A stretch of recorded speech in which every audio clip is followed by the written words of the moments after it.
பைக்கை ஏறி நான் ஸ்டார்ட் பண்ணும் பொழுது தவறுதலா என்னுடைய மொபைல் கீழே விழுந்துருச்சு.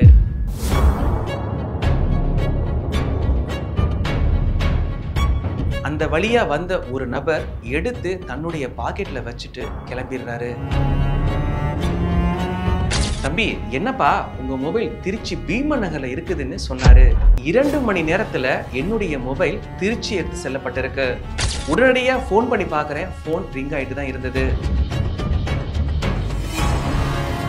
சரியா 11 மணிக்கு காணாமல் போன என்னுடைய மொபைலை எடுத்த நபர் இந்த சிசிடிவி ஃபுட்டேஜ்ல நடந்து வந்தாரு. என்னுடைய மொபைல் போனை எடுத்த நபர் எடுப்பதற்கு முன்னாடி எந்த இடத்துல இருந்து வந்தாரு அப்படின்றத விசாரிக்கலான்னு இரவு முடிவு பண்ணேன்.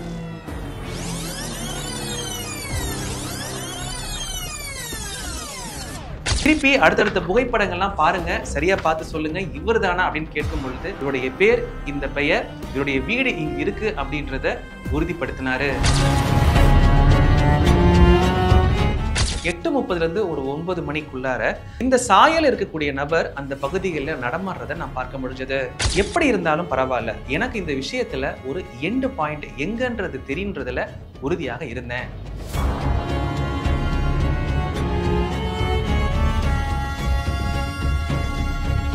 நேயர்களுக்கு அன்பு வணக்கங்கள். நான் உங்கள் தனர தமிழன் ஜஸ்டின். 7/8/2025 அன்று காலையில தான் பெங்களூர்ல இருந்து திண்டுக்கல் வந்தேன். ஏற்கனவே 2-3 தினங்களாக சரியானபடி தூக்கம் இல்லை, பிரயாண களைப்பு. சரி, ஓய்வெடுக்கலாம் அப்படின்னு பார்க்கும் பொழுது என் தந்தைக்கு எழுதப்பட்ட மெடிசன்கள்ல ஒரு மெடிசன் மட்டும் குறைவாக இருந்தது. சரி, அந்த மெடிசன் மட்டும் வாங்கி கொடுக்கலாம் அப்படின்னு சொல்லிட்டு திண்டுக்கல் பஸ் ஸ்டாண்டு திருவள்ளுவர் சாலையில் இருக்கக்கூடிய ஹரி மெடிக்கல்ஸுக்கு நான் போயிருந்தேன். அதன்படி என்னுடைய மருந்தை வாங்கிட்டு ஜிபே செஞ்சுட்டு என்னுடைய மொபைலை என்னுடைய வலது பாக்கெட்ல நான் சரியானபடி வைக்கல. பிறகு அந்த மெடிக்கல் இருந்து வெளியே வந்து படிக்கட்டில் இறங்கி என்னுடைய பைக்கை ஏறி நான் ஸ்டார்ட் பண்ணும் பொழுது தவறுதலா என்னுடைய மொபைல் கீழே விழுந்துருச்சு. அப்ப மணி சரியா 10:56. கொஞ்ச தூரம் போனதுக்கு அப்புறம் தான், அதுவும் ரொம்ப தூரம் கிடையாது, என்னுடைய பாக்கெட்ல மொபைல் இல்லாததை நான் உணர்ந்தேன். உடனே பதறி அடிச்சு நேரா மெடிக்கலுக்கு வாசலுக்கு போயிருந்தேன். அங்க இருக்கக்கூடிய இடங்கள்ல நான் தேடி பார்த்தேன், எதுவும் விழுந்திருக்குதா, தவறுதலாக பாக்கெட்ல இருந்து விழுந்திருக்குதா. ஏன்னா நான் போட்டிருக்கக்கூடிய பேண்ட் பார்த்தீங்கன்னா ஒரு ட்ராக் பேண்ட், அது ரொம்ப வலுவழுப்பு தன்மை அதிகம் கொண்டது. ஸோ அங்க எதுவும் விழுந்திருக்குதா அப்படின்றத நான் செக் பண்ணி பார்த்தேன். பிறகு மெடிக்கலுக்கு உள்ள போய் அங்க கேட்கும் பொழுது இல்லைங்க, இங்க மொபைல் எதுவுமே கிடையாது அப்படின்றது மாதிரி அவங்க சொல்லிட்டாங்க. என்ன நடந்திருக்குது அப்படின்றத சிசிடிவில பார்க்கும் பொழுது என்னுடைய பாக்கெட்ல இருந்து விழுந்த அந்த மொபைலை சில வினாடிகள்லயே அந்த வழியா வந்த ஒரு நபர் எடுத்து தன்னுடைய பாக்கெட்ல வச்சுட்டு கிளம்பிடுறாரு. இந்த காட்சியை பார்த்த உடனே ரொம்ப அதிர்ச்சி ஆயிட்டேன். உடனே அந்த மெடிக்கல் இருக்கக்கூடிய ஒரு நபர்கிட்ட இருந்து அவருடைய மொபைலை கேட்டு வாங்கிட்டு அந்த நபருக்கு நான் ட்ரை செய்து பார்க்குறேன். ஃபோன் ரிங்கு போகுது, ஆனால் எடுக்கலை. அங்கும் இங்குமா அலைகிறேன். அந்த ரோடில் நிறைய இடங்களை விசாரித்து பார்க்குறேன். சில இடங்களை சிசிடிவியில் கேட்டு பார்க்குறேன். சில இடங்களை காட்டுறாங்க, சில இடங்களில் காட்டலை. இப்படின்னு ரொம்ப பதட்டமான சூழ்நிலையாகவே இருந்தது. இதில் குறிப்பிட்ட ஒரு விஷயம் சொல்லணும் அப்படின்னா, நான் தவறவிட்ட பகுதிக்கு நேர் எதிரில் இருக்கக்கூடிய கடைகளில் எனக்கு உதவுறதுக்கு மறுத்துட்டாங்க. இதில் துரதிர்ஷ்டமான விஷயம் என்ன அப்படின்னா, அந்த கடைகள் இருக்கக்கூடிய அந்த சிசிடிவி ஃபுட்டேஜ்ல தான் அந்த நபருடைய முகம் பதிந்திருக்கும். இது என்னுடைய அனுமானம் தான். ஆனா அவங்க என்ன சொன்னாங்கன்னா, இப்போ வாசல் வரைக்கும் தான் கவர் ஆகும், அதற்கு மேல கவர் ஆகுது, உள்ளதான் கவர் ஆகிட்டு இருக்கும் அப்படின்ற காரணங்களை குறிப்பிட்டாங்க. எனக்கு காட்டணுன்றது கட்டாயம் கிடையாது, இருந்தாலும் அவர்கள் காட்டலன்றது தான் உண்மை. இதை நான் ஒரு பெரிய குற்றமாக சொல்ல முடியாது, இதை நான் பெருசாகவும் எடுத்துக்கல. நான் தொடர்ந்து தேடுதல் அப்படின்றதுல நான் முடிவு பண்ணி அங்க எல்லா இடங்களையும் தேடி பார்த்தேன். அடுத்தடுத்த கடைகள் இருக்கக்கூடிய சிசிடிவி ஃபுட்டேஜ்களை தொடர்ந்து நான் வந்து பார்க்குறேன். ஆனா அந்த நபருடைய முகம் பதிவாகல. ஆனா தொடர்ச்சியாக போன் ரிங்கு போயிட்டே தான் இருக்கு. சரி, நேரம் கடந்து போயிட்டே இருக்கு. பக்கத்துல இருக்கக்கூடிய காவல் நிலையத்துல இதை பத்தி தெரிவிச்சா ஏதாவது உதவுவாங்க அப்படின்னு சொல்லிட்டு திண்டுக்கல் பஸ் ஸ்டாண்டுக்கு பக்கத்தில் இருக்கக்கூடிய திண்டுக்கல் வடக்கு காவல் நிலையத்துக்கு நேராக போயிருந்தேன். பிறகு அங்க இருக்கக்கூடிய காவல் அதிகாரியிடம் இந்த விஷயத்தை தெரிவித்த உடனே ஒரு ஃபோன் நம்பர் கொடுத்து இவருக்கு ஃபோன் பண்ணுங்க, இவர் உங்களுக்கு உதவுவாரு அப்படின்னு குறிப்பிட்டாரு. பிறகு ஃபோன் பண்ணி அவருக்கு இந்த நிலைமையை சொன்னேன். எந்த இடம்னு கேட்டுட்டு நான் வரேன் அப்படின்றதையும் சொல்லியிருந்தாரு. சரி, போலீஸ் அங்க வர வரைக்கும் நான் அங்க தேடுதல்ல இருக்கலாம் அப்படின்னு சொல்லிட்டு திருப்பியும் அதே இடத்துக்கு போறேன். தேடி பார்க்குறேன், தேடிக்கிட்டே இருக்கிறேன். ஃபோன் ரிங்கு போயிட்டே இருக்கு, ஆனா எந்த ஒரு ரிசல்ட்டுமே இல்லை. சிறிது நேரத்துக்கு பிறகு அந்த இடத்துக்கு வரேன்னு குறிப்பிட்டிருந்த அந்த போலீஸிடம் நான் ஃபோன் பண்ணி இப்பதான் காணா போட்டிருக்கேன், ஸோ இப்போ நான் முயற்சி பண்ணேன் அப்படின்னா எனக்கு கிடைக்கிறதுக்கு வாய்ப்பு இருக்கு. ஃபோனு ரிங் ஆகிட்டே இருக்கு. நான் என்ன செய்யணும் அப்படின்றத சொல்லுங்க. நான் எங்கேயாவது போகணுமா, சைபர் கிரைமுக்கு போகணுமா, எங்க இருக்கு அப்படின்ற விவரத்தை கேட்டேன். நீங்க எஸ்பி ஆஃபீஸுக்கு தான் போகணும், அங்கே தான் சைபர் கிரைம் இருக்குது அப்படின்றதையும் குறிப்பிட்டாரு. சைபர் கிரைம் ஆஃபீஸ் போகிறதுக்கு எனக்கு எந்த பிரச்சனையும் கிடையாது. ஆனால் நான் இருக்கக்கூடிய இடத்திலிருந்து இந்த சைபர் கிரைம் இருக்கக்கூடிய இடமானது கிட்டத்தட்ட 5 கிலோமீட்டர் தூரம். ஸோ பகல் நேரம் டிராஃபிக் ரொம்ப அதிகமாக இருக்கும். குறைஞ்சது 15லிருந்து 20 நிமிடமாவது கண்டிப்பாக ஆகும். சரி, முடிஞ்ச அளவுக்கு இங்கே முயற்சி பண்ணி பார்ப்போம் அப்படின்றதற்காக அங்கே தேடி பார்த்துட்டு சரி நேராக நம்ம பக்கத்தில் இருக்கக்கூடிய காவல் நிலையம் போகலாம், அங்கே இருக்கக்கூடிய அதிகாரிகள் மூலமாக சைபர் கிரைமில் உதவிகளை தேடலான்னு சொல்லிட்டு மீண்டும் திண்டுக்கல் வடக்கு காவல் நிலையத்துக்கே போகிறேன். அங்கே நிலைமையை தெரிவித்து சார் ஏதாவது உதவி செய்யுங்க, ஏதாவது ஒரு டவரில் ட்ரேஸ் அவுட் பண்ணுங்க அப்படின்னு சொல்லும் பொழுது சார் அதற்கு வாய்ப்புகள்லாம் கிடையாது. இதற்கு ஒரே வழி என்னன்னா கம்ப்ளைண்ட் கொடுக்கணும், ஐஎம்இ நம்பரை கொடுக்கணும், பில் காப்பி கொடுக்கணும், ஆதார் காப்பி கொடுக்கணும்ன்ற சில ஆவணங்களை குறிப்பிட்டிருந்தாங்க. எல்லா நேரமுமே மொபைலுடைய பில் காப்பியை நம்ம கையில் வச்சிருக்க மாட்டோம். சற்று நேரம் யோசிச்சு பார்த்துட்டு இப்போதான் மொபைல் காணா போச்சு, ஃபோன் ஆனால் ரிங்கு போயிட்டே இருக்குது, நானாவது முயற்சி பண்ணி பார்க்குறேன் அப்படின்னு சொல்லிட்டு நேராக காணாமல் போன இடத்துக்கே போயிருந்தேன். திருப்பி அங்கே இருக்கக்கூடிய சில கடைகள் இருக்கக்கூடிய சிசிடிவி ஃபுட்டேஜுகளை பார்த்துட்டு இருந்தேன். கொஞ்சம் கொஞ்சமாக நேரம் கடந்து போயிட்டே இருந்துச்சு. சரி, சூழ்நிலைகள் நம்மளுக்கு எதிராக இருக்கு, நாம சைபர் கிரைமுக்கு போகலாம், அங்க வேற ஏதாவது உதவி தேடி பார்க்கலாம், அங்க போய் நேரடியாக நம்ம உதவி தேடலாம்னு சொல்லிட்டு ஸோ அங்கிருந்து உடனடியாக சைபர் கிரைம் ஆஃபீஸுக்கு புறப்பட்டேன். இது சம்பந்தமாக முதல்ல மறுத்த அவங்க பிறகு ரொம்ப ரெக்வஸ்ட் பண்ணி கேட்ட பிறகு கொஞ்ச நேரம் உட்காருங்க அப்படின்னு சொல்லிட்டு அவங்க சில விஷயங்களை சொன்னாங்க. காணாமல் போன உங்க மொபைலை நீங்களே கண்டுபிடிக்கலாம், ஃபைண்ட் மை டிவைஸ் அப்படின்ற ஒரு ஆப் இருக்கு, அதன் மூலியமாக நீங்களே கண்டுபிடிக்கலான்ற விஷயத்த அவங்க தெரிவிச்சாங்க. இதற்கு முன் இந்த விஷயம் எனக்கு தெரிஞ்சிருந்தாலும் இதை பத்தி எனக்கு முழுமையாக தெரியாதுன்றது தான் உண்மை. காணாமல் போன அந்த மொபைல் போன்ல பதிவு செய்த ஜிமெயில் ஐடி பாஸ்வேர்டு அவர் கேட்டாரு. பொதுவாக நான் பாஸ்வேர்டை கிரியேட் பண்ணும் பொழுது அது கண்டுபிடிக்காத மாதிரி இருக்கிறதுக்கு அது கேப்ஸு, நம்பரு, என்னென்ன சிம்பிள்ஸ் இருக்குதோ இது எல்லாத்தையுமே நான் பயன்படுத்தியிருப்பேன். இதனால அது ஒரு நோட் பேட்ல டைப் பண்ணி பத்திரமா ஒரு ஹார்ட் டிஸ்க்ல சேவ் பண்ணி வச்சிருப்பேன். என்னுடைய எல்லா ஐடிக்கும் இந்த முறையை தான் நான் ஃபாலோ பண்ணுவேன். பாஸ்வேர்டு ஞாபகம் இருக்காது. இதனால இதை என்னால மட்டும்தான் கண்டுபிடிக்க முடியும். சரி, வேற வழியில போய் எடுத்துட்டு வாங்கன்னு சொல்லியிருந்தாரு. இதுல என்ன பிரச்சனை அப்படின்னா, இந்த சைபர் கிரைம் ஆஃபீஸ்ல இருந்து என்னுடைய வீடு இருக்கக்கூடிய தூரம் 6 கிலோமீட்டர். நான் அந்த ஆஃபீஸ்ல இருந்து வீட்டுக்கு போய் எடுத்துட்டு திருப்பி ஆஃபீஸ் வரத்துக்கு குறைஞ்சபட்சம் அரை மணி நேரமாவது ஆகும். சரி, இதற்கு வேற வழியே இல்லையா அப்படின்னு பார்க்கும் பொழுது என்னோட பிசியில் எப்போவுமே என்னுடைய அக்கௌண்ட் லாகின்ல தான் இருக்கும். குரோம்ல பாஸ்வேர்ட் மேனேஜர் அப்படின்ற ஒரு ஆப்ஷன் இருக்கு, அதன் வழியாக அந்த பாஸ்வேர்டை தெரிஞ்சுக்கலாம் அப்படின்னு சொல்லிட்டு என்னுடைய வீட்டுக்கு நேரடியாக நான் தொடர்பு கொண்டு இந்த பாஸ்வேர்டை பற்றி நான் கேட்டிருந்தேன். அன்ஃபார்ச்சுனேட்லி அதை சரியான முறையில் அவங்களால பார்க்கவும் முடியல. இந்த நேரத்தில் நான் ஒரு விஷயத்தை குறிப்பிடுறேன். அந்த கிரைம் ஆஃபீஸில் இருக்கக்கூடிய அந்த ஒரு ஸ்டாஃப் செல்வகுமார் அவர்கள், சார் இந்த மாதிரி தப்பை செய்யாதீங்க, எப்போவுமே ஒரு டைரியில் எழுதி வைக்கிற பழக்கத்தை ஏற்படுத்துங்க அப்படின்னு அட்வைஸ் செஞ்சார். உண்மையிலேயே அந்த விஷயத்தை நான் மனதார ஏற்றுக்கிறேன். பிறகு சார் இதற்கு வேற எதுவும் வழி இருக்கா அப்படின்னு திருப்பி அவர்கிட்டயே கேட்கும் பொழுது சரி கொஞ்ச நேரம் வெயிட் பண்ணுங்க அப்படின்னு சொல்லிட்டு அவர் முயற்சி செஞ்சு பார்த்தாரு. நேரம் கொஞ்சம் கடந்ததுக்கு அப்புறமாக, தம்பி என்னப்பா உங்க மொபைல் திருச்சி பீமன் நகர்ல இருக்குதுன்னு சொன்னாரு. எனக்கு ரொம்ப அதிர்ச்சியாக இருந்தது. உடனே திரும்பி அங்க இருக்கக்கூடிய கடிகாரத்தை பார்க்கும் பொழுது மணி 1:30. சரியா 2 மணி நேரத்துல என்னுடைய மொபைல் திருச்சி எடுத்து செல்லப்பட்டிருக்கு. உடனடியாக ஃபோன் பண்ணி பார்க்குறேன், ஃபோன் ரிங் ஆகிட்டு தான் இருந்தது. சரி, வீட்டுக்கு போய் இந்த ஃபைண்ட் மை டிவைஸை ஆக்டிவேட் பண்ணி இன்னும் கொஞ்சம் சரியான முறையில் பாருங்க அப்படின்னு சொல்லிட்டு அந்த காவல்துறை அதிகாரி தெரிவிக்கவும் உடனடியாக நான் அங்கேருந்து என்னுடைய வீட்டுக்கு புறப்பட்டேன். இதற்கு இடையில ஏகப்பட்ட சிந்தனைகள்.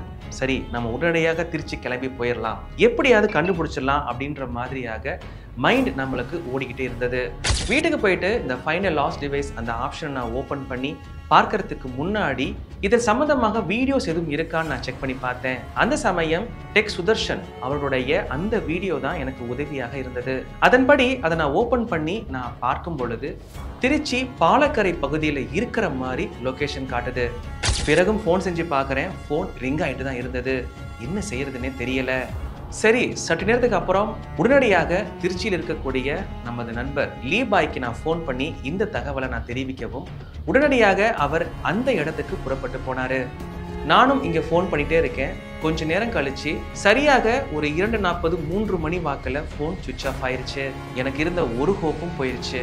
பிறகு அந்த இடத்துல இருந்து ஃபோன் பண்ண நம்ம லீபாய் அவர்கள், ஜஸ்டின் பாய், இந்த இடம் ரொம்ப பெரிய இடம், நிறைய டிராஃபிக் இருக்கக்கூடிய இடம், ஸோ இதை தேடி பார்க்கறது ரொம்ப கஷ்டம், ஸோ சம்மந்தப்பட்ட ஏதாவது புகைப்படம் இருக்கா அப்படின்ற மாதிரி அவர் கேட்டிருந்தாரு. இல்லை பாய், அப்படி எதுவும் கிடையாது, சில அடையாளங்களை மட்டும் இருக்குன்றதை நான் குறிப்பிட்டேன். அந்த அடையாளங்களை வச்சு அங்கே இருக்கக்கூடிய கடைகளில் நிறுவனங்களில் நம்ம லீபாய் விசாரிச்சு பார்த்தாரு. ஒருத்தருக்கு உதவணும்னு காரணத்துக்காக உடனடியாக அந்த இடத்துக்கு போயிட்டு அவரால் முடிஞ்ச உதவியை அவர் செஞ்சாரு. நாம் ஒரு பிரச்சனையை ஃபேஸ் பண்ணும் பொழுது அடுத்தடுத்த தோல்விகள், சந்தர்ப்ப சூழ்நிலை நமக்கு சாதகமாக இல்லை அப்படின்றத நம்ம 100% உணர்ந்த சமயத்தில் நாம் அதை நம்மளுக்கு ஏற்ற வகையில் திசை திருப்புறதை செய்யக்கூடாதுன்றதை நான் உணர்ந்திருந்தேன். அதனால் அதன் போக்கிலேயே கொஞ்ச தூரம் போகலாம் அப்படின்றத முடிவெடுத்தேன். நம்ம காவல்துறையிட்டே கம்ப்ளைண்ட் கொடுத்துடலாம் அப்படின்னு சொல்லிட்டு ஆவணங்கள்லாம் எடுத்துகிட்டு போய் கம்ப்ளைண்ட் கொடுத்தேன். நாளைக்கு வந்து சிஎஸ்ஆர் காப்பியை வாங்கிக்கன்னு அவங்க தெரிவிச்சாங்க. பிறகு திருப்பி அதே இடத்துக்கு போயிட்டு அதே மாதிரி எல்லா இடங்கள்லையும் தேடி சிசிடிவி ஃபுட்டேஜ் இப்படி தொடர்ச்சியாக நான் பார்த்துட்டு வந்தேன். அன்று இரவு வரைக்கும் தேடி பார்த்தேன், எந்த பலனும் இல்லை. அதன் பிறகு அடுத்த நாள் காலையில், அதாவது 8ஆம் தேதி காலையில் நேராக திண்டுக்கல் வடக்கு காவல் நிலையத்தில் போயிட்டு அங்கே என்னுடைய சிஎஸ்ஆர் காப்பியை வாங்கிட்டு, முந்தைய நாள் நம்ம சைபர் கிரைம் போயிருந்த பொழுது அங்கே இருந்த காவல் அதிகாரி செல்வகுமார் அவர்கள் ஒரு முக்கியமான விஷயத்தை குறிப்பிட்டிருந்தாரு. அதாவது நீங்கள் சிஎஸ்ஆர் காப்பி வாங்கினதுக்கு அப்புறமாக இந்த சிஇஐஆர் போர்ட்டலில் போய் உங்கள் ஐஎம்இ நம்பரை ரிஜிஸ்டர் பண்ணுங்க. இதுதான் உடனடியாக உங்க மொபைல்ல இன்னொரு சிம் போட்டா காட்டி கொடுக்கறதுக்கு வாய்ப்பாக இருக்கும்னு ஒரு தகவலை தெரிவிச்சிருந்தாரு. சென்ட்ரல் எக்யூப்மெண்ட் ஐடென்டிஃபை ரிஜிஸ்டர் அப்படின்றது தான் இந்த சிஇஐஆர். இதன் மூலியமாக இந்தியாவில் காணாமல் போன எல்லா மொபைலுடைய அந்த ஐஎம்இ நம்பர்கள் எல்லாமே இதுல என்டர் செய்வாங்க. இதை என்டர் செய்து அதை லாக் பண்ணி வைக்கும் பொழுது பிற்காலத்துல அந்த காணாமல் போன மொபைல் எங்கேயாவது விற்கப்பட்டு அதில் சிம் கார்டு போடும் பொழுது உடனடியாக அந்த மொபைல் ட்ராக் செய்யப்படும். இதன் மூலியமாக சம்பந்தப்பட்ட அந்த மொபைல் மீட்டு காணாமல் போட்ட நபருக்கு திருப்பி அளிக்கப்படும். இந்த வசதிக்காக தான் இந்த போர்ட்டலை சென்ட்ரல் கவர்மெண்ட் உருவாக்கியிருக்கு. சிஎஸ்ஆர் காப்பீடு வாங்கிட்டு உடனடியாக இதை ரிஜிஸ்டர் பண்ணுறதுக்கு அதே காவலத்தில் இருக்கக்கூடிய இந்த டெக்னிக்கல் சம்பந்தமாக கையாளக்கூடிய காவல் அதிகாரியிடம் சென்றிருந்தேன். அவரிடம் சென்று என்னுடைய சிஎஸ்ஆர் காப்பியும் கொடுத்தேன். திருப்பி அதே இடத்துக்கு, காணாமல் போன இடத்துக்கே போய் தேடி பார்த்தேன். நான் இங்கே தேடி பார்த்தேன்னு குறிப்பிடுறது என்ன அப்படின்னு பார்க்கும் பொழுது அங்கே இருக்கக்கூடிய சிசிடிவி, அங்கே இருக்கிற நபர்கள் யாராவது பார்த்தாங்களா, வேற ஏதாவது ஆதாரம் கிடைக்குமா அப்படின்ற ஒரு விஷயம்தான். இப்படி தொடர்ச்சியாக நான் பார்த்துக்கிட்டே இருக்கேன். போயிட்டே இருக்கு. மணி ஆல்மோஸ்ட் 7 மணி ஆயிடுச்சு. இருந்தாலும் எனக்கு தேடுறதை விடுறதுக்கு மனசே கிடையாது. ஸோ இறுதியாக கரெக்டாக அந்த பஸ் ஸ்டாண்டு என்ட்ரன்ஸ், இந்த மதுரை பஸ் எல்லாம் வெளியே வர இடத்துக்கு பார்த்தீங்கன்னா பக்கத்தில் ஸ்ரீ பாலாஜி பவன் அப்படின்ற ஒரு ஹோட்டல் இருக்குது. அந்த ஹோட்டலில் முயற்சி பண்ணி பார்க்கலாம் அப்படின்னு சொல்லிட்டு அந்த ஹோட்டலில் வேலை செய்யக்கூடிய முருகன் அவர்களை தொடர்பு கொண்டு பேசினேன். சிசிடிவி ஃபுட்டேஜுகளை நமக்கு காண்பிச்சாரு. ஸ்ரீ பாலாஜி பவனில் இருக்கக்கூடிய அந்த சிசிடிவி ஃபுட்டேஜை சோதனை செஞ்சு பார்க்கும் பொழுது சரியா 11 மணிக்கு காணாமல் போன என்னுடைய மொபைலை எடுத்த நபர் இந்த சிசிடிவி ஃபுட்டேஜில் நடந்து வந்தாரு. இதை பார்த்த உடனே ஷாக்கு. சரியா 11 மணிக்கு அந்த இடத்த அவர் கிராஸ் பண்றாரு. விறுவிறுன்னு நேரா திண்டுக்கல் பஸ் ஸ்டாண்டுக்குள்ள நுழையிற வரைக்கும் பதிவாயிருந்தது. இந்த நேரத்துல ஸ்ரீ பாலாஜி பவன்ல வேலை செய்யக்கூடிய அந்த முருகன் அவர்களுக்கு நான் நன்றி தெரிவிச்சுக்கிறேன். இதுவரைக்கும் என்னுடைய மொபைல் போனை எடுத்த நபரினுடைய முகம் பதிவாகல. ஆனா ஸ்ரீ பாலாஜி பவன்ல கிடைச்ச சிசிடிவி ஃபுட்டேஜ்ல என்னுடைய மொபைல் போன் எடுத்த நபரின் முழு உருவமும் நல்ல தெளிவாக பதிவாயிருந்தது. தொடர் தோல்விக்கு அப்புறம் நமக்கு கிடைக்கக்கூடிய அடுத்த ஒரு சிறிய வெற்றின்றது நமக்கு சாதகமான சூழ்நிலையை உணர்த்துது.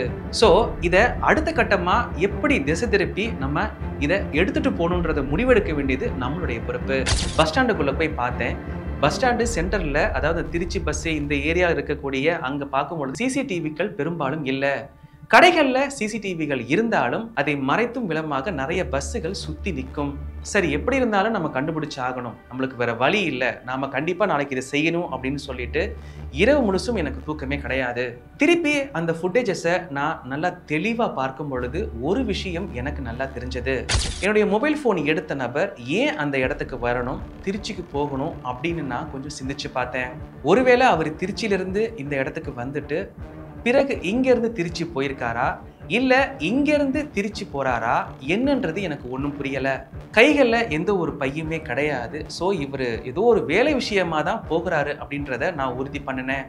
நல்லா யோசித்து பாருங்கள், நான் இப்போ வரைக்கும் இவர் எடுத்து திருச்சிக்கு போயிட்டாரு. ஸோ திருச்சி வரைக்கும் நாம் இவரை கண்டுபிடிக்கிறதுக்காக நாம் போகலாம் அப்படின்றத நான் வந்து முடிவு பண்ணி வச்சுருந்தேன். இது ஒரு பெரிய ப்ராசஸ். 11 மணிலேருந்து 11:30 வரைக்கும் எத்தனை பஸ்ஸு திண்டுக்கல்லேருந்து திருச்சி வழியாக போயிருக்கு அப்படின்றத நான் விசாரிக்கணும். அங்கே இருக்கக்கூடிய கண்டக்டர், டிரைவர்ஸ் சில பேர்ட்டு நான் விசாரிக்கணும். சரி, அப்படி அங்கே கிடைச்சாலும் கிடைக்காட்டியும் கூட சரி, அங்கே திருச்சியில் இறங்கின இடத்துல நாம் சோதனை செஞ்சு பார்க்கலான்னு திருப்பி நான் அங்கேருந்து நான் ட்ராவல் பண்ணி திருச்சிக்கு போகணும். அங்கே பஸ் ஸ்டாண்டில் இருக்கக்கூடிய சிசிடிவி ஃபுட்டேஜ் கிடைக்குதான்னு நான் பார்க்கணும். அங்கே சில பேர்ட்டு நான் விசாரிக்கணும். சரி, அங்கேருந்து நேராக பார்த்தீங்கன்னா வெளியில் திருச்சி பஸ் ஸ்டாண்டில் இருந்து வெளியே வந்தோம் அப்படின்னா அங்கேருந்து பாலக்கரை போகிறதுக்கு நிறைய டவுன் பஸ் வரும். அந்த நேரத்தில் டவுன் பஸ்ஸில் இருக்கிறவங்கள்ட்ட நான் கேட்கணும். நான் அதாவது கண்டக்டர் டிரைவர்கிட்ட நான் கேட்கணும். நான் கூட்ட நெரிசலில் கண்டிப்பாக அவங்க பார்த்துக்கிறதுக்கு வாய்ப்புகள் மிக மிக குறைவாக தான் இருக்கும். பிறகு அங்கேருந்து நான் சப்ஜெயில் ரோடு பாலக்கரைக்கு நான் போகணும். அந்த டவர் காட்டக்கூடிய அந்த இடத்துல இருக்கக்கூடிய இடங்களை நான் விசாரிக்கணும். அது ஒரு பெரிய ஏரியா. திருச்சியை சேர்ந்த நபர்களுக்கு தெரியும். அந்த பாலக்கரை பகுதியில் குறிப்பாக இந்த இப்போ நான் டவர் காட்டக்கூடிய இடங்களில் பார்த்தீங்கன்னா அது ஒரு பெரிய ஏரியா. எப்படி செய்ய போகிறோம் அப்படின்றது ரொம்ப மலப்பாகவே இருந்தது. சரி, இப்போதைக்கு நம்ம கையில் ஒரு ஆதாரம் இருக்குது, சம்மந்தப்பட்ட நபரின் புகைப்படம் இருக்குது. இதன் வழியாக எப்படியாவது பண்ணலாம். பொதுவாகவே நாம் எங்கே காணாமல் போயிருக்கோ, அந்த பொருள் எங்கே இடத்துக்கு போயிருக்கோ அங்கே தான் நம்ம தேடி போவோம். நான் சற்று சிந்திச்சு பார்த்துட்டு என்னுடைய மொபைல் ஃபோனை எடுத்த நபர் எடுப்பதற்கு முன்னாடி எந்த இடத்துல இருந்து வந்தார் அப்படின்றத விசாரிக்கலான்னு இரவு முடிவு பண்ணேன். அதற்காக சில முன்னேற்பாடுகளை நான் செஞ்சுருந்தேன். கையில் மொபைல் ஃபோனில் இந்த மொபைல் ஃபோனை எடுத்த நபருடைய ஃபுட்டேஜஸ் இருக்குது. இந்த ஃபுட்டேஜஸை நான் நேரடியாக அந்த பகுதிகளில் போய் கேட்கும் பொழுது பகல் வெளிச்சத்தினால அந்த மொபைலில் அந்த ஃபுட்டேஜ் சரியாக தெரியாமல் போகிறதுக்கு வாய்ப்புகள் இருக்குது. அது மட்டும் இல்லாமல் சில பேருக்கு பார்வை குறைபாடுகள் இருக்கலாம். வயதானவங்களை கேட்கும் பொழுது அவர்களுக்கு ரொம்ப உத்து பார்ப்பாங்க, ரொம்ப சிரமமாக இருக்கும். நமக்கு தான் இது ஒரு பின்னடைவாக இருக்கும் என்பதை உணர்ந்து இதற்காக முந்தைய தினம் இரவே அந்த நடந்து போன அந்த நபரினுடைய ஃபோட்டோஸை தனித்தனியாக எடுத்து ஒவ்வொரு ஆங்கிள்லையும் எடுத்து அதை ஃபோட்டோஷாப்பில் எடிட் பண்ணி ஒரு A4 ஷீட்டில் கலர் பிரிண்ட் போட்டேன். இப்போ பார்த்தீங்கன்னா இது மாதிரியான ஒரு A4 ஷீட்டில் சில ஸ்னாப்ஸை எடுத்து ஃபோட்டோஷாப் செஞ்சு எடிட் பண்ணி அதை ஒரு A4 ஷீட்டில் பிரிண்ட் பண்ணி சாலைகளில் இருக்கக்கூடிய அந்த கடைகளில் இவரை பற்றி தேட ஆரம்பித்தேன். நான் மொபைலை தவற விட்ட இடத்துல இருந்து ரிவர்ஸில், அதாவது என் மொபைல் ஃபோன் அந்த நபர் எடுக்கிறதுக்கு முன்னாடி எங்கேருந்து அவர் வந்திருக்கிறாரு அப்படின்றத அங்கே இருக்கக்கூடிய அடுத்தடுத்த கடைகள், நிறுவனங்கள் அப்படின்னு எல்லா இடத்துக்கும் நான் போயிருந்தேன். இப்படி நேரம் போயிட்டே இருக்கு. ஒவ்வொருத்தரும் சரியாக தெரியல அப்படின்றத குறிப்பிட்டுறாங்க. இதில் ஒரு இடத்துல ஒரு நிறுவனத்தில் வேலை செய்யக்கூடிய சில பெண்கள், ஆண்கள் இதை வந்து நான் காமிச்சு கேட்கும் பொழுது அதில் குறிப்பிட்டு ஒரு பெண் இதை உத்து பார்த்துக்கிட்டே இருந்தாங்க. கொஞ்சம் ஏதோ இவங்களுக்கு தெரியுது அப்படின்றத உணர்ந்துட்டு, பார்த்துருக்கீங்களா, இவரை தெரியுமா அப்படின்னு நான் கேட்கும் பொழுது எனக்கு பார்த்த மாதிரி இருக்குது, பார்க்காத மாதிரி இருக்குது, என்னால் உறுதியாக சொல்ல முடியல. வேணும்னா இந்த பகுதிகளில் கேட்டு பாருங்கள், உங்களுக்கு கிடைக்கிறதுக்கு வாய்ப்புகள் இருக்குது, நான் எங்கேயோ பார்த்த ஞாபகம் இருக்குது அப்படின்றத அவங்க குறிப்பிட்டாங்க. சரி, இவர்கள் சொன்னது போல் அப்போ இந்த பகுதிகளை இவங்க பார்த்துருக்குறாங்க, இப்போ இந்த பகுதியை சேர்ந்த நபர் அப்படின்றத என்னால் முடிவு செய்ய முடிஞ்சது. பிறகு தொடர்ச்சியாக அடுத்தடுத்த கடைகளில், அடுத்தடுத்த நிறுவனங்களில் கேட்கும் பொழுது அங்கேயும் இதே பதில் தான். அவர் இவரை நாங்கள் எங்கேயோ பார்த்துருக்கிறேன், பட் உறுதியாக சொல்ல முடியல அப்படின்றத குறிப்பிட்டு இருந்தாரு. அந்த நேரத்திலேயே அந்த பகுதியில் வந்த இன்னொருவர் என்ன நடக்குது, என்ன பார்க்குறீங்க அப்படின்னு கேட்கும் பொழுது அவரிடம் இந்த புகைப்படத்தை நான் காமிச்சு கேட்டேன். அவர் பார்த்த செகண்டே நம்ம இவருடைய மகன் அப்படின்னு குறிப்பிட்டாரு. எனக்கு ரொம்ப ஷாக் ஆயிருச்சு. திருப்பி அடுத்தடுத்த புகைப்படங்கள்லாம் பாருங்க, சரியா பார்த்து சொல்லுங்க, இவர் தானா அப்படின்னு கேட்கும் பொழுது இல்ல, இவருடைய பேர், இந்த பெயர், இவருடைய வீடு இங்க இருக்கு அப்படின்றத உறுதிப்படுத்தினாரு. அப்பாடா, நம்மளுக்கு அப்பதான் ஒரு பெரிய மூச்சே வந்தது. சில தூரம் போன உடனே அவருடைய வீடுன்னு சொல்லிட்டு அதை காமிச்சாங்க. அங்க போய் அங்கேயும் நான் கேட்டறியும் பொழுது இவர் தான் அப்படின்றதையும் உறுதி செய்ய முடிஞ்சது. பிறகு சரி, இவரை எப்போ வந்தா பார்க்க முடியும் அப்படின்றத நான் கேட்கும் பொழுது சாயங்காலம் 6 மணிக்கு மேலே தான் வந்தால் தான் பார்க்க முடியும் அப்படின்றதைய அங்கே இருக்கிறவங்க குறிப்பிட்டாங்க. கொஞ்சம் தூரம் போய் அவருடைய தொலைபேசி எண்களையும் நான் வாங்கினேன். வீட்டுக்கு போயிட்டு சில நேரம் சிந்திச்சு பார்த்தேன். நம்ம மொபைலை எடுத்த அந்த நபர் இந்த பகுதியில் இருக்கிறாரு அப்படின்றத ஆல்மோஸ்ட் 90% உறுதியாகிருச்சு. சரி, ஈவினிங் 6 மணிக்கு மேலே நேரடியாக போய் அவர்கிட்ட நான் கேட்டோம்னா சில விஷயங்கள் நடக்கிறதுக்கு வாய்ப்பு இருக்கு. அவர் உண்மையிலே அந்த போனை எடுத்திருந்தாரு, அந்த போனை அவர் தனக்கு வச்சுக்க பார்க்குறாருன்னா எனக்கும் அவருக்கும் பிரச்சனை வரதுக்கு வாய்ப்பு இருக்கு. ஒருவேளை அந்த நபர் அந்த மொபைலை நான் எடுக்கலை அப்படின்னு சொன்னாரு அப்படின்னா தேவையில்லாத பிரச்சனைகள் வரும். இதற்கு ஒரே வழி நான் காவல்துறை அணுகிறது தான். இது சம்பந்தமாக என்னுடைய நண்பர்கள்ட்ட நான் பேசும் பொழுது அவர்கள் குறிப்பிட்டதும் இதே விஷயம்தான். நேரடியாக காவல் நிலையத்துக்கு போய் அங்கே இருக்கக்கூடிய எஸ்ஐ அவர்கள்ட்ட இது சம்பந்தமாக பேசும் பொழுது உடனடியாக அங்கே இருக்கக்கூடிய அந்த அடுத்த பணியில் இருக்கக்கூடிய காவல் அதிகாரிகளை கூப்பிட்டு இவர் இந்த மாதிரி செஞ்சிருக்கிறாரு, ஸோ உடனடியாக இவருக்கு நீங்கள் உதவி செய்யுங்க, நேரடியாக போய் ஃபோனை ரெக்கவர் பண்ணி கொடுங்க அப்படின்றத ஆர்டர் செஞ்சாரு. சாயங்காலம் 6 மணிக்கு மேலே அந்த நபர் வந்த பிறகு நான் அழைக்கிறேன் அப்படின்னு சொல்லிட்டு அந்த இடத்த விட்டு கிளம்பிட்டேன். பிறகு வீட்டுக்கு போயிட்டு சிறிது நேரத்தை கழித்து மனசு கேட்கல, ஸோ என்ன பண்ணேன்னா ஒரு 3:30க்கே நேரடியாக திருப்பி அந்த இடத்துக்கு நான் போயிருந்தேன். நேரம் ஆயிட்டே இருந்துச்சு. 3 மணி, 4 மணி, 5 மணி, 6 மணிக்கு அப்புறம் ரொம்ப எதிர்பார்த்து அந்த இடத்துல நான் காத்திருந்தேன். தொடர்ச்சியாக நேரம் போயிட்டே இருந்தது. மழை நேரம் வேற. மழை இருந்தாலும் நான் பொருட்படுத்தலை. அந்த பகுதியிலேயே நான் சுற்றி வந்துட்டு இருந்தேன். 8:30லேருந்து ஒரு 9 மணிக்குள்ளார இந்த சாயல் இருக்கக்கூடிய நபர் அந்த பகுதிகளில் நடமாடுறதை நான் பார்க்க முடிஞ்சது. இருந்தாலும் இரவு நேரம் அப்படின்றதுனால என்னால் உறுதி செய்ய முடியலை. பிறகு சந்தேகப்பட்ட அந்த வீட்டுக்குள்ள அவர் நுழைஞ்சிட்டு திருப்பி வெளியே வரதை பார்த்ததுக்கு அப்புறமா தான் சரி இந்த நபர் தான் அப்படின்னு உறுதி செஞ்சுட்டு உடனடியாக நேராக காவல்துறையை அணுகினேன். காவல்துறையை சேர்ந்த சையத் அன்வர் காவல் அதிகாரி எனக்காக அந்த உதவி செய்யறதுக்கு வந்திருந்தாரு. நான் வச்சிருந்த அந்த புகைப்பட, அந்த மொபைல் ஃபோன், அந்த பிரிண்ட் இதெல்லாம் நான் காமிச்சு சந்தேகம் இருக்குது சார், இந்த மாதிரி வந்திருக்கிறாங்க, நீங்கள் கொஞ்சம் விசாரணை செஞ்சு கொடுங்கன்றதை நான் கேட்டேன். நேரடியாக அந்த இடத்துக்கு போயிட்டு சந்தேகப்பட்ட அந்த நபரை கூப்பிட்டு போலீஸ் கேட்கும் பொழுது அவர் உண்மையை ஒத்துக்கிட்டாரு. இப்போதான் எனக்கு நிம்மதி பெருமூச்சு வந்தது. பிறகு எங்கே ஃபோன் இருக்குது கொடுத்துருங்க அப்படின்னு காவல் அதிகாரி அவர் சொல்லும் பொழுது இல்லை சார் ஃபோன் என்கிட்ட இல்லை, அது இன்னொரு இடத்துல இருக்குது, நான் கொடுத்துட்றேன் அப்படின்ற மாதிரி அவர் தெரிவித்தார். உடனடியாக நேராக அவர்கிட்ட போய் ஃபோன் வாங்கிக்கோங்க அப்படின்னு சொல்லிட்டு அவர் அந்த இடத்துல இருந்துட்டு, அதாவது அந்த வீடு பார்த்தோம் பார்த்தீங்களா, அந்த வீட்டை அந்த பகுதியிலே இருந்துட்டு இன்னொரு இடத்துக்கு நானும் என்னுடைய மொபைல் ஃபோன் எடுத்தவரும் பைக்கில் போனோம்.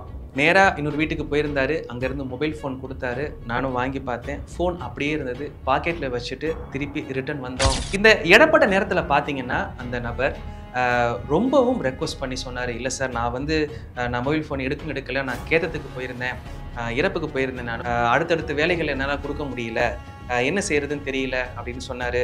அப்புறம் சிறிது நேரம் கழித்து சார் எனக்கு மணப்பாறைக்கு அப்புறம் தான் ரிங்கு வந்துச்சு அப்படின்ற மாதிரி அவர் சொன்னார். சார் இதுக்கப்புறம் எதுனாலும் என்னை வீட்டில் வந்துடுவாங்க, நான் எதுவும் இல்லை சார் அப்படின்றது ரொம்ப பதட்டமாகவே என்கிட்ட பேசினார். பிறகு அவர் ரொம்ப கெஞ்சி கேட்டுக்கிட்டாரு, எனக்கு வேற என்ன செய்யறதுன்னு தெரியல. பிறகு அவர்கிட்ட நான் குறிப்பிட்ட விஷயம் என்ன அப்படின்னா, நான் ஃபோனை தவற விட்டேன், கேட்ட உடனே ஃபோனை கொடுத்துட்டீங்க, ஸோ எனக்கு வேலை முடிஞ்சது, இதுக்கப்புறம் காவலர்கள் என்ன செய்கிறாங்களோ அதை பார்த்துக்கலாம் அப்படின்னு சொல்லிட்டு அவரை அழைச்சிட்டு திரும்பி சம்மந்தப்பட்ட அந்த வீட்டிலே போய் இறக்கி விட்டுட்டேன். நான் இந்த மாதிரிலாம் நான் எதுவும் செய்யலை, எனக்கு இதுக்கப்புறம் ரொம்ப பிரச்சனையாகும், நான் உங்கள்கிட்ட கொடுக்கலான்னு தான் இருந்தேன், நான் எனக்கு இங்கேருந்து கூட கேட்டிருந்தாங்க, அங்கேருந்து கூட கேட்டிருந்தேன், சார் எங்கள் அம்மா என்ன நினைக்க போகிறாங்கன்னு தெரியல, எனக்கு பயமாக இருக்குது, நான் ரொம்ப திட்டுவாங்க என்ன அப்படின்னு சொன்னாங்க. அவங்க தாயார் ரொம்பவும் வயதானவங்க, எப்படியும் ஒரு 70 வயதுக்கு மேலே இருக்கும். சரி அவங்க வயதுனால அவங்கள போய் பார்க்கலாம் அப்படின்னு சொல்லிட்டு திருப்பி அந்த வீட்டுக்கு போயிட்டு அந்த தாயாரை பார்த்து, இல்லைங்க என்னுடைய ஃபோனை இவர் எடுத்தார், இப்போ கேட்ட உடனே கொடுத்துட்டாரு, ஸோ இது பிரச்சனை இல்லை, அங்கே காவல்துறையத்தில் நான் தெரிவிச்சேன், நான் அதனால் பயப்படாதீங்க, பதட்டமாவாதீங்க, நீங்கள் பாட்டும் அமைதியாக இருங்கன்னு அவங்கள ஆறுதல் படுத்திட்டு நான் வந்தேன். 7ஆம் தேதி காலையில் 10:56க்கு காணாமல் போன என்னுடைய தொலைபேசி 9ஆம் தேதி இரவு 10 மணிக்கு ஒரு நீண்ட போராட்டத்துக்கு பிறகு பல பேருடைய முயற்சியாலும் உதவியாலும் மீட்டெடுக்கப்பட்டது. பிறகு அடுத்த நாள் காவல் நிலையம் சென்று சில ஃபார்மாலிட்டிஸ் இருந்துச்சு. ஏன்னா நான் ஆடி புகார் கொடுத்ததுனால அதை நான் வாபஸ் வாங்கணும். ஸோ அதை அவங்க ஒரு மனு எழுதி கொடுத்துட்டு அந்த மொபைல் ஃபோனை வச்சு ஒரு காவல் அதிகாரியும் என் கூட நிற்கிற மாதிரியாக ஒரு புகைப்படம் எடுக்கப்பட்டது. இதோட முடிஞ்சிருச்சு அப்படின்னு பார்க்கும் பொழுது கிடையாதுங்க. ஏன்னா நம்மளுடைய ஃபோன் IMEI நம்பர் லாக் செய்யப்பட்டிருக்கு. ஸோ அதை நம்ம ரிலீஸ் செஞ்சாகணும். திங்கட்கிழமை திருப்பி அதே காவல் நிலையம் சென்று இந்த சைபர் அதை பார்க்கக்கூடிய அந்த காவல் அதிகாரியிடம் இதை தெரிவித்து இதனுடைய பிளாக்கை எடுத்து விட முயற்சி செஞ்சேன். அவரும் அதற்கு உதவுனாரு. என்னுடைய IMEI நம்பர் பிளாக்ல இருந்து அன்பிளாக் செய்யப்பட்டது. இருந்தாலும் நான் உடனே யூஸ் பண்ண முடியாது, ஏன்னா இது ஆக்டிவேட் ஆகிறதுக்கு 24 மணி நேரம் ஆகும்னு அந்த அதிகாரி தெரிவிச்சாரு. பாருங்க, நான் தெரியாமல் மிஸ் செஞ்ச என்னுடைய மொபைல்னால கிட்டத்தட்ட ஒரு வாரம் என்னால் எந்த வேலையும் செய்ய முடியல. என்னுடைய மொபைல் ஃபோன் காணாமல் போன அடுத்த நிமிடமே ஃபைண்ட் லாஸ்ட் அந்த கூகுள் அந்த ஆப்ஷனை நான் யூஸ் பண்ணியிருந்தேன் அப்படின்னா என்னுடைய மொபைல் உடனடியாக கிடைக்கிறதுக்கு வாய்ப்பாக இருந்திருக்கும். ஆனால் எனக்கு அதை பற்றின முழு விவரங்கள் தெரியலை. குறிப்பாக காணாமல் போலிருந்து ஃபோன் என் கை கிடைக்கிற வரைக்கும் ரொம்பவும் மன அழுத்தம் இருந்தது. சரியா சாப்பிடல, தூங்கல, இதே நினைப்பாகவே இருந்தது. எனக்கு பார்க்குறவங்கலாம் எனக்கு இவர் எடுத்திருப்பாங்களோ, ப்ளூ பேண்ட் போட்டவங்களாம் இவங்க எடுத்திருப்பாங்களோ அப்படின்ற சந்தேகம் தான் மனசுக்கு வந்தது. இதே சிந்தனையாகவே நான் ரோட்ல டிராவல் செஞ்சேன். நேர விரயம், பண விரயம், மன அழுத்தம் இப்படின்னு பல விஷயங்களை சொல்லிட்டே போகலாம். இதற்கு இடையில ஒரு இடத்துல நான் தேடுறதுக்காக வண்டியை நிப்பாட்டிட்டு போயிட்டு திருப்பி நான் வந்து பார்க்கும் பொழுது என்னுடைய வண்டி அந்த முன்னாடி இருக்கிற ஹெட் டூம் வந்து பார்த்தீங்கன்னா உடைஞ்சிருந்தது. ஏதோ ஒரு நபர், குடிகார நபர் குடிச்சிட்டு வண்டியில விழுந்து உடைச்சிட்டாங்க அப்படின்றத அங்க இருக்கிறவங்க தெரிவிச்சாங்க. இடையில பல இடங்கள்ல பெட்ரோல் தீர்ந்து போச்சு. காரணம், அப்பப்ப பெட்ரோல் போடணுன்ற ஒரு சிந்தனை கூட எனக்கு இல்லாம போயிருச்சு. கடைகள்ல சிசிடிவி ஃபுட்டேஜஸ் பார்க்கும் பொழுது கூட இதுல ஏகப்பட்ட விஷயங்கள் இருக்கிறத நான் தெரிஞ்சுக்கிட்டேன். காரணம், சில இடங்கள்ல டைம் முன்ன பின்ன இருந்தா நாம பார்க்கிற நேரம் ரொம்ப தவறாகவே இருக்கும்.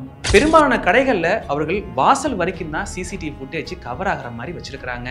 உண்மையிலேயே இந்த எக்ஸ்பீரியன்ஸ் ரொம்ப ஒரு த்ரில்லிங் எக்ஸைட்மெண்ட்டாக தான் எனக்கு இருந்தது. பல இடங்கள்ல இந்த மொபைல் ஃபோன் கிடைக்காது.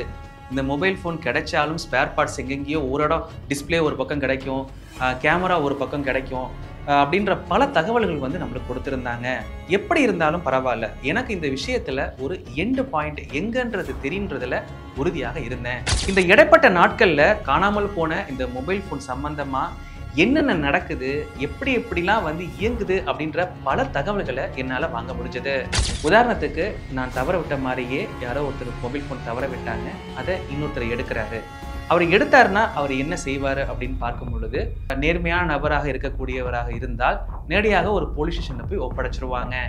இல்லை அப்படின்னா அதன் மூலியமாக ஏதாவது ஒரு ஆதாயம் கிடைக்குமா என்று எதிர்பார்க்கக்கூடியவர்கள் அந்த மொபைலை எடுத்துட்டு போயிட்டு மொபைல் கடைகளில் கொடுத்து சேல் செய்ய பார்ப்பாங்க. இந்த மாதிரியான மொபைலை சேல் செய்கிறவங்க அப்படின்னா அவருடைய ஆதாரங்கள் வேண்டும்.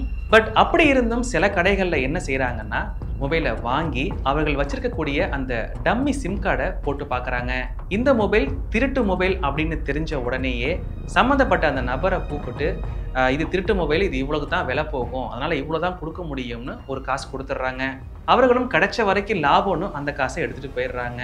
பிறகு அந்த மொபைலை எடுத்து மதர் போர்டு கழட்டி எடுக்கப்பட்டு அதனுடைய டிஸ்பிளே கேமராக்கள் சேல் செய்யப்படுது. இது ஒரு வகை. இன்னொரு முறை என்னன்னு பார்க்கும் பொழுது, இந்த மொபைலை சில காலங்கள் கழித்து OLX, கேஷிஃபை இந்த மாதிரி செகண்ட் ஹேண்ட் மொபைல் விற்கக்கூடிய அந்த தளங்களில் இந்த மொபைலை ஃபோட்டோ எடுத்து அதை சேல் செய்கிறாங்க. அந்த இடத்துல கிடையாதுங்க, வேற எங்கேயாவது வேற ஏதாவது ஒரு நகரங்களில் தான் அது செயல்படுத்தப்படுது. இதை அந்த வெப்சைட்டில் பார்க்கக்கூடிய நம்மள இருக்கிற யாராவது ஒருத்தவங்க அதை பிடிச்சு போய் நேரடியாக அவர்கிட்ட பார்த்துட்டு நாம் அதை வாங்கிட்டு வந்து நாம் பயன்படுத்துவோம். நமக்கு தெரியாது அது திருட்டு மொபைல்னு. ஆனால் அந்த IMEI நம்பர் பிளாக்ல இருக்கிறதுனால உடனடியாக இந்த செய்தி காவல்துறைக்கு போகும். காரணம், அந்த திருட்டு மொபைலில் போட்ட நம்ம அந்த செல்லினுடைய அந்த Aadhaar card details, phone number எல்லாமே அந்த காவல்துறைக்கு போயிடும். பிறகு காவல்துறை நம்மகிட்ட இந்த விஷயத்தை தெரிவிப்பாங்க. அப்போதான் நாம ஏமாந்தது நம்மளுக்கே தெரியும். அந்த மொபைல் ஃபோன் எடுத்து கொடுத்தவருக்கு ஒரு தொகை, அதை எடுத்து சேல்ஸ் பண்ணவருக்கு ஒரு தொகை, இப்படி எடப்பட்டில் இருக்கிறவங்க எல்லாருமே இதனால லாபம் அடைஞ்சிருவாங்க. ஆனா இதுல ஏமாறுறது நம்மள மாதிரி இருக்கக்கூடிய இன்னொரு சாதாரண மனிதர்கள் தான். சில பேர் போனை எடுத்த உடனேயே அதை எதுவுமே பயன்படுத்த மாட்டாங்க, அதை அப்படியே கிடப்பில் போட்டுருவாங்க. நீண்ட காலத்துக்கு அப்புறம் தான் அந்த மொபைலை எடுத்து எதுவும் பிரச்சனை இருக்கான்றதையும் பார்ப்பாங்க. சில பேர் பார்த்தீங்கன்னா எங்கேயாவது கண்டெடுக்கிறாங்க மொபைல் அப்படின்னு பார்க்கும் பொழுது, அங்கே இருக்கக்கூடிய ஒயின் ஷாப்பில் அங்கே யார்ட்டையாவது கொடுத்துட்டு பணத்தை வாங்கி மது அருந்திட்டு போயிடுவாங்க. இன்றைக்கு பார்க்கும் பொழுது தமிழ்நாட்டில் இருக்கக்கூடிய எல்லா செல்போன் கடைகளையும் இது சம்பந்தமான அறிவுறுத்தல்கள் காவல்துறையால் கொடுக்கப்படுது. எந்த ஒரு திருட்டு மொபைலையும் வாங்கக்கூடாது.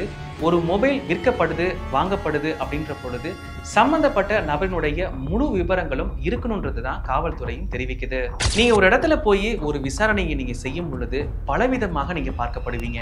நம்ம உதவி தேடக்கூடிய அந்த நபர் அந்த நேரத்துல என்ன மனநிலையில் இருக்கிறாரு அப்படின்றத பொறுத்து தான் நம்மளுக்கு அந்த உதவிகள் கிடைக்கும். நம்ம உதவின்னு கேட்கும் பொழுது அதற்கு அவர்கள் சரியான பதில் கொடுக்காமலையோ, நம்மளை வந்து ஒரு புறக்கணிக்கிற மாதிரியான செயல்கள் நடக்கும் பொழுது மனசுக்கு ரொம்ப வேதனையாக இருக்கும். இந்த 3 தினங்களாக அந்த குறிப்பிட்ட அந்த சாலையில எத்தனை முறை போயிருப்பேன்றத என்னால கணக்குல சொல்லவே முடியாது. குறிப்பா ஒரு 45-50 வயசுக்கு மேல நீங்க ஒரு மொபைலை தொலைக்கிறீங்க அப்படின்னா தயவு செய்து இந்த அளவுக்கு தேடாதீங்க. காவல்துறையிட்ட கம்ப்ளைண்ட் செஞ்சுட்டு அப்படியே விட்டுடுங்க. ஒரு 50க்கு 50 உங்களுக்கு கிடைக்கிறதுக்கும் கிடைக்காம போறதுக்கும் வாய்ப்புகள் இருக்கு. இது எனக்கு நடந்த சம்பவம். அதன் அடிப்படையில் நான் மேற்கொண்ட விசாரணை, இதனுடைய செயல்பாடு, முடிவு. இது இடத்துக்கு இடம் மாறுபடும். நீங்கள் எல்லாத்துக்கும் தயாராக இருந்தால் தாராளமாக நீங்கள் மேற்கொள்ளலாம். ஆனால் என்னுடைய அட்வைஸ், தயவு செஞ்சு செய்யாதீங்க. ஃபைனலாக இந்த மொபைல் என்னுடைய கையில் கிடச்சிருச்சு. இதற்காக நான் எடுக்கப்பட்ட முயற்சிகளில் பல பாடங்கள் எனக்கு கிடைச்சிது. இது என் கையில் கிடைக்கிறதுக்கு ரொம்ப உதவியாக இருந்த ஹரிமெடிக்கல் செல்வகுமார், பாலாஜி பவன் முருகன், இறுதியாக இந்த ஃபோனை என்கிட்ட அந்த நபர்கிட்ட வாங்கி கொடுத்த சையது அன்வர், இவர்களுக்கு என்னுடைய நன்றிகளை நான் தெரிவிச்சுக்கிறேன். இது போல் இன்னும் நிறைய பேர் இருக்கிறாங்க. அவருடைய முயற்சினால தான் இந்த மொபைல் என்கிட்ட இருக்குது. மேலும் ஒரு சின்ன வேண்டுகோள் என்னென்னா, இது மாதிரி மொபைல் யாராவது கீழே கடந்து எடுத்தீங்கன்னா உடனடியாக பக்கத்தில் இருக்கக்கூடிய காவல் நிலையத்தில் ஒப்படைச்சிருங்க. ஏன்னா இது ஒரு மிகப்பெரிய ஒரு பிரச்சனையாக வந்து கூட உங்களுக்கு முடியலாம். மேலும் என்னுடைய தொலைபேசி எடுத்த சம்பந்தப்பட்ட அந்த நபருடைய அவர் யாரு, பேரு, இதை நான் வந்து வெளிப்படுத்துறதுல எனக்கு விருப்பம் கிடையாது. காரணம், அந்த நபரை நான் அடையாளப்படுத்துறது மூலியமாக பிற்காலத்தில் அவருக்கு தேவையில்லாத ஒரு மனசுமை ஏற்படுறதுக்கு வாய்ப்புகள் இருக்கு. அந்த மொபைல் ஃபோன் எடுத்த நபர் என்ன சொன்னாரோ அந்த கருத்தை நான் அப்படியே ஏற்றுக்கிறேன். அதற்கு மேலே நான் எதையும் யோசிக்க விரும்பலை. நல்லதையே நினைப்போம், நல்லதையே விதைப்போம். இந்த வீடியோ உங்களுக்கு பயனுள்ளதாக இருக்கும்னு நான் நம்புகிறேன். உங்களுடைய நண்பர்களுக்கு ஷேர் செய்யுங்க. நன்றி, வணக்கம்.